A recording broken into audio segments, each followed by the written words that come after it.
সেটা করবো না, শুধু একটা কথা বলবো।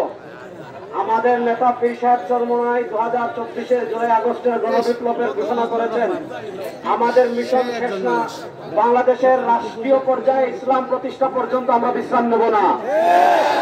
আমাদের নেতা পীর সাহেব চরমোনাই এই ঘোষণা বাস্তবায়ন করার জন্য বাংলার টেকনাফ থেকে তেতুলিয়া পর্যন্ত আল্লাহর কোরআনকে বিজয় করার জন্য পরিশ্রম করার জন্য আমরা প্রস্তুত আছি ইনশাআল্লাহ। আমাদের মরহুম পীর সাহেব চরমোনাই রহমতুল্লাহ আলাইহি বলেছিলেন, শুধু নেতা নয়, নীতির পরিবর্তন চাই। বাংলাদেশের নেতার পরিবর্তন অনেকবার হয়েছে, ক্ষমতার পরিবর্তন অনেকবার হয়েছে, চেহারার পরিবর্তন অনেকবার হয়েছে, এদেশের মানুষের ভাগ্যের পরিবর্তন হয় নাই।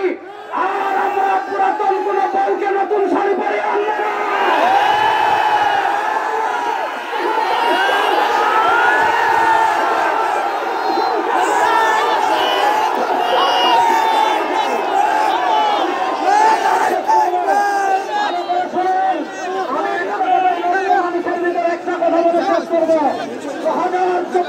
জুলাই আগস্টের গণবিপ্লবে নেতৃত্ব দিয়েছেন আমাদের নেতা শেখ চরমোনাই, সামনে থেকে নেতৃত্ব দিয়েছেন আমাদের নেতা পীর সাহেব চরমোনাই।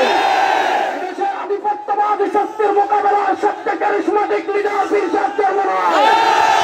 আমরা দেখেছি 2024-এর জুলাই আগস্টের গণবিপ্লবের পর আমরা দেখেছি, নাম বলছি না, কেউ কেউ বাংলাদেশে আল্লাহকে নিয়ে কটূক্তি করছেন, নবীকে নিয়ে কটূক্তি করছেন। আজকের চরমোনাই ময়দান থেকে সুস্পষ্ট ঘোষণা করছি, এই পরিবর্তিত বাংলাদেশে কেউ আল্লাহকে নিয়ে কটূক্তি করলে তার যে আমার নেতা ঘোষণা দিয়েছেন, সংসদে কোরআনের আওয়াজ আনবো, প্রস্তুত আছেন মুসলমান? দেখা হবে রাজপথে ইনশাআল্লাহ। আসসালামু আলাইকুম।